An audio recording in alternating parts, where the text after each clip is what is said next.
Cette année, donc, le festival, la 5e édition du Festival de la chanson française rend hommage à Georges Brassens. Patricia Pellissier, la déléguée générale, m'avait demandé de pouvoir présenter cette collection à travers une exposition et rendre donc hommage à celui qui est l'immense, irremplaçable Georges Brassens dans cette galerie où 1500 éléments sur Georges Brassens sont exposés. C'est une partie de ma collection.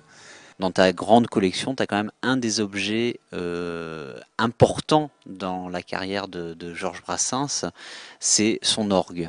C'est sur cet orgue-là que Brassens a composé Les Passantes. C'est une très belle chanson, texte d'Antoine Paul, notamment Les Copains d'abord aussi. Enfin voilà, donc c'est certainement la pièce maîtresse. Alors, Brassens n'avait pas suivi des cours de piano formels, mais il avait appris la musique d'oreille, comme ça, en improvisant, en répétant des trucs, en tâtonnant, et puis comme il avait un certain sens du rythme et de la mélodie, il s'était très vite débrouillé pour savoir jouer du piano. Et il a comme ça composé plusieurs de ses musiques. Alors, à l'auberge de Basdorf, il amusait les copains avec certaines de ses premières chansons, mais il chantait aussi des chansons des autres, de Charles Trenet, de Pils et Tabet, de Mireille et Jean Nohain, enfin de tout ce qui étaient les succès de la chanson qui plaisaient aux jeunes des années 35-40. Et puis un jour, il chante à René Isquin, qui était un autre copain d'infortune, amoureux de chansons, une chanson qui s'appelait « À l'auberge du bon Dieu » et que René Isquin, qui était un grand connaisseur de Trenet, de Mireille et de tous les autres, n'avait jamais entendu. Et lui, ah ben là c'est une colle, de qui elle est celle-là? Ah ben, Georges lui dit, tu peux pas la connaître, elle est de moi. Ah bon, t'écris des chansons, c'était la découverte. Et donc c'est comme ça qu'il a eu son premier public, qui étaient des copains, mais dont certains étaient très critiques. Et donc, il y a quelques, je n'ose pas dire privilégiés, parce que franchement, on ne l'était pas vraiment de vivre ce qu'ils étaient en train de vivre. Mais enfin, du point de vue de l'histoire de Brassens, des privilégiés qui ont connu la naissance, disons, de ses premières chansons.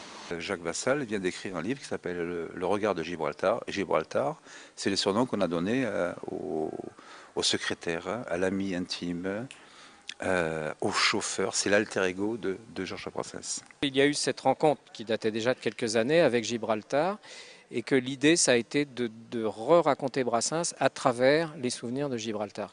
Lui-même ne voulait pas écrire son livre et ne l'aurait sans doute jamais fait parce que c'est un homme très modeste et d'autre part il estimait qu'il n'était pas assez doué pour écrire lui-même. Eh bien, l'une des premières, de celles qui resteront plus tard comme une des chansons fondatrices de l'œuvre, c'est celle que Bruno va vous chanter maintenant et que, je pense, vous allez certainement reconnaître.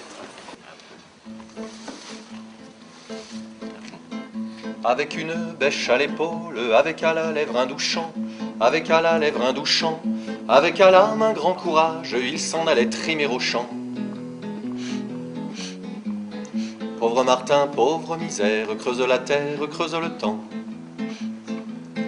Pour gagner le pain de sa vie, de l'aurore jusqu'au couchant, de l'aurore jusqu'au couchant, il s'en allait bêcher la terre en tous les lieux, par tous les temps. Pauvre Martin, pauvre misère, creuse la terre, creuse le temps. L'importance de rendre hommage à des artistes comme ça qui ont marqué la chanson française dans un festival de la chanson française. Ce lien-là entre les anciennes générations et les nouveaux, qu'est-ce que vous en pensez ? Ben, écoutez, c'est même pas exactement ce que j'en pense, mais c'est ce qu'on peut voir et entendre les uns et les autres tous les jours pendant un festival ou à d'autres moments de l'année. Pour moi, le lien est permanent, il est fondamental entre la mémoire collective qu'on peut avoir et puis la volonté de création nouvelle. Brassens lui-même, quand il était jeune et qu'il écrivait ses premières chansons, puis les suivantes, comme je l'ai rappelé tout à l'heure, il était déjà porteur de la connaissance des chansons de Charles Trenet, de Mireille et Jean Nohain, mais aussi de Tino Rossi avec les musiques de Vincent Scotto, de beaucoup de choses qui l'avaient précédé. Puis d'autres choses nouvelles qui se faisaient en même temps que lui et dans le déroulement de sa carrière.